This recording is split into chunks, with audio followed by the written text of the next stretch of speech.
Qara-qara qaqalardı, əllərində tapanca, dış.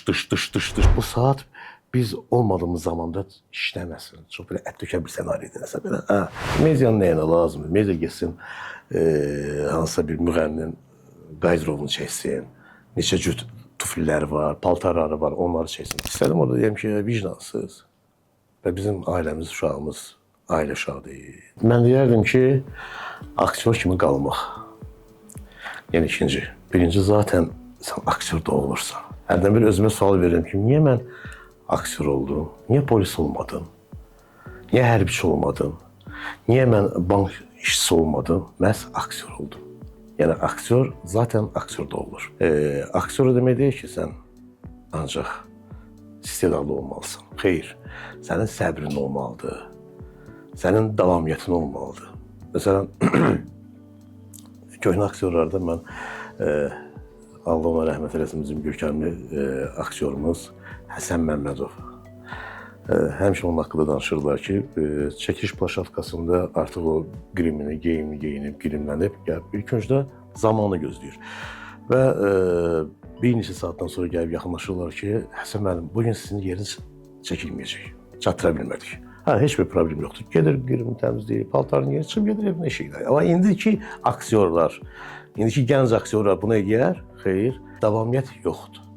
Yəni, inkişafa doğru gedən sənin davamiyyətin olmalıdır. O vaxtı bizim zamanımızda 97-ci il idi, mən həm tələbə idim, həm də teatrda çalışırdım. O vaxt 10 şivan maaş alırdıq. İnanın ki, mən sənətdə qalmaq üçün hansı yollara əl atırdım.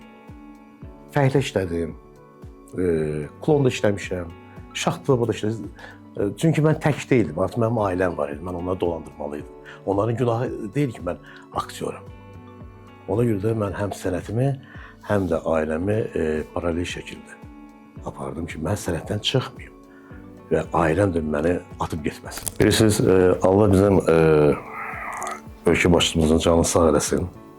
Çünki o bizim kino və serial sektoruna külli miqdarda vəsait ayırdı. Düzdür, biz o etimadı doğrulda bilmədik. Onu da boyum salırıq. Amma böyük bir qayğı idi. Və bizim seriallarımız da çoxaldı və siz dediyiniz o qeyri-peşəkarların da sayı çoxaldı. Hətta bir neçəsi mənə zəng eləyib ki, bilirsiniz, mən bir serial çəkmək istəyirəm. Və o serialda mən sizi görmək istəyərdim. Danışıq necə də o cür danışıram. Deyirəm ki, bəs yaxşı serialın adı nədir, nədən bəhs eləyir? Gladiator. Deyirəm, ay qardaş, axı bizim qəhrəmanlarımız var ki, Cavanşirdir, Cavad xandır, Koroğludur, Babək, bunları qoya sən niyə gladiator çəkirsən? Yox, deyir, bu analoqu olmayan bir şeydir. Artıq bu sözü eşidəndə bildim ki, bu sözü təzə eşidib. Hardansa, kimləsə. Yox dedim. Yox dedim, çünki bir zamanlar bir ara vaxtlar idi, belə bir şey idi ki, hər yerindən duran film çəkirdi. Hər yerindən duran serial çəkmək istəyirdi. Gördü ki, artıq ölkə başçısı da artıq bütün əcnəbi serialları yığışdırdı, bütün ekranlardan, televiziyalardan, kanallardan və Azərbaycan serialı olsun. Və peşəkarlar qaldı, bir qıraqda bunlar cücərdi hardansa. Hətta bir ikisi mənə belə bir Instagram səhifəmə şey atırdı, videolar. Qara-qara qaqalardı, əllərində tapanca, dış. Hər dəfə atılır. Mən də yazıram ki, uğurlar. Nə deyim mən buna? Nə başa salım? Yəni, başa saldım, zaten başa düşməyəcək. Axırda da bezdim, dedim ki, qardaş, əlinizdəki tapanca sizdən yaxşı oynayır, xəbəriniz var. Odur, son qoydum. Yəni, bəli, sizin sualınıza cavab olaraq, yəni, həm sənədin olmalıdır, həm sənətin olmalıdır. Rol almaq da çətindir. Bu etimadı sənə verirlərsə, sən bu etimadı doğrultmalısan. Yəni, bir filmə baxırsan, görürsən ki, hansısa bir şəxsi münasibəti işə qatıb, hansısa bir ərz xələfini baş rola təyin edir, hansısa bir qeyri-peşəkarı. Bundan qabaq suala gəlib qayıdıram. Görürsən ki, hər şey yerindədir, amma aktyorun gücü çatmır. Dartıb apara bilmir. Amma sən aktyorsansa artıq sənə o təkliflər də olacaq, yaxşı rollar da olacaq. Hansısa bir aktyoru, hansısa bir rola dəvət eləyəndə aktyor çalışır ki, onun kimliyini araşdırsın. Yəni belə deyək də, ya piyesi və ya da ssenarini əvvəldən axıra ki oxuyub, məqsəd və səbəb deyilən bir şey var. Sən ona nail olmalısın, onu axtarıb tapmalısan ki, sən kimsən, nə üçün gəldin və sənin səbəbin nədir, məqsədin nədir? Yəni, aktyor bunun üzərində işləyir, çalışır və hansısa bir rejissor var, elə rejissorlarımız da var. Deyir, yox, mənə başqa cür lazım deyil, elə sadəcə olaraq gəlirsən, sözü deyirsən, çıxıb gedirsən. Var, elə aktyoru, rejissorlarımız da var. Aktyor deyir ki, axı, şəxsən mənim başıma gəlib. Demişəm ki, axı, mən istəyirəm burada müəyyən rənglərdən istifadə edeyim, daha maraqlı olar. Yox, lazım deyil. Elə gəl, quru deyirsən, hökmdən de, çıx, get. Və onda da artıq aktyor çox məyus olur və içindəki o istəkləri, deyim də, o qığılcımları çıxarda bilmir. Mən həmişə, belə deyək də, sevgi, məhəbbət obrazlarındaydım. Axırda bezdim. Nə qədər demək olar ki, Mədinə, mən səni sevirəm. Səbinə, mən səni sevirəm. Nə bilim, İlhamə, mən sənin ailə qurumum. O qədər obrazlardan danışıram. Günlərin bir günü bizim yaxın bir qardaşım var. Oskar Production rəhbəri, baş prodüsörü Yaşar Əhməd mənim əziz qardaşımdır. Ona bir gün dedim ki, Yaşar, bezdim ya, vallahi bezdim mən o sevgidən, məhəbbətdən, tutaraq da. Allah evdəkilər də məni qırıb batırırlar. Yoldaşımla bir müddət qırğında davadayıq. Və mən oturdum, bildim ki, bu vaxt mən çəkildiyim serial gedəcək, oturub baxıram.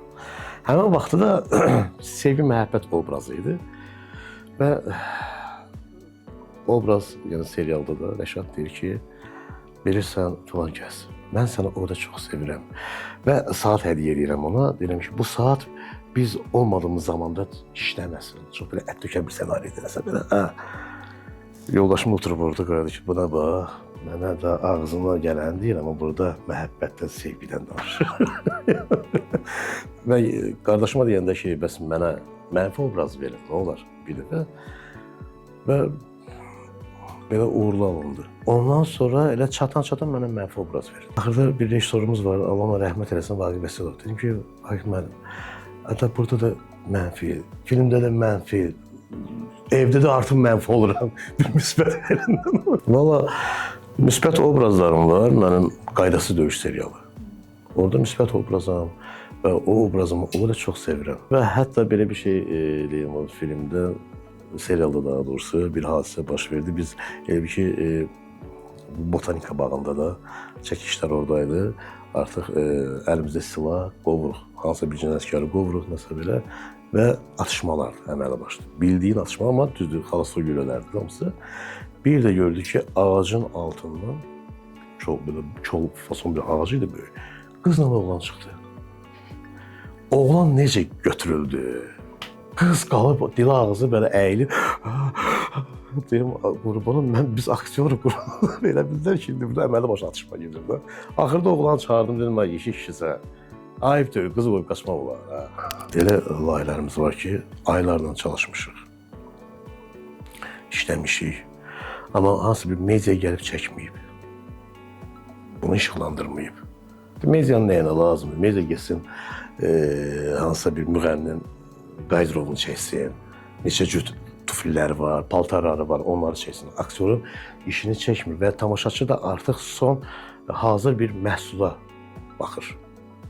Bilmir ki, bu məhsulu ərsiyə gətirib çıxardığına kimi aktyor canından çıxır, o hansı əziyyətlərdən keçir və onları çəkmək lazımdır. Çəkmirlər. Birinci, aktyorların əmək şəraiti, sonra onların sənətinə verilən qiymət olmalıdır. Dağın başındayıq. Heç bir şərait yoxdur. Çəkiliş qrupudur, aparıb biz ora. Heç bir şərait falan. Baxırsan ki, sən burada ölərsən də. Amma dözürük də, qalıb işləyirik. Çəkildik, qutardıq. Qışın oğlan çağı idi. Dünyanın o başı, dağın kəlləsində, qar buradan. Və Bakıya gəlirik pulumuzu almağa, qırğın qiyamətlə pulumuzu alırıq. Yəni dəyər vermirlər. Bir filmə məni çağırdılar. Smetada plazdı Rəşad. Bilirsiniz, vəziyyət o deyil. Dedilər rəqəmə mən razılaşmalıydım da. Dedim, hə, yaxşı. Və filmin belə deyək, çəkilişlərin yarısı çəkilib, hansı bir belə deyək, çay masasında oturmuşsan, oturub çay içirsən, hansı bir masada. Və həmən rejissor yanındakı dostuna qayıdır ki, bilirsən də mən böyük maşın, iri, hündür maşını aldım.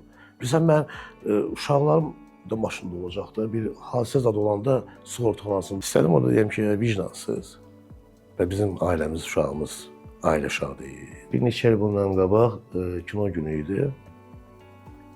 Mən də oradaydım və bir jurnalist gəldi, yaxınlaşdı ki, sizdən müsahibə almaq istəyirəm. Deyirəm, mən nə danışım filmdə? Hansı filmlə danışım mən? Ha? Hansı çəkildiyim o zülmlə çəkildi və zülmlə də onun pulunu aldığımız kinolardan danışır. Bilirsiniz, aktyorların, belə deyək də, hüququ, onların gələcəyini haqda müzakirə olunmalıdır. Filmlər haqda müzakirə olunmalıdır. Yəni, mən düşünürəm ki, bu müzakirələr olarsa belə, Azərbaycan aktyoruna da, Azərbaycan filminə də böyük müsbət təsir göstərər.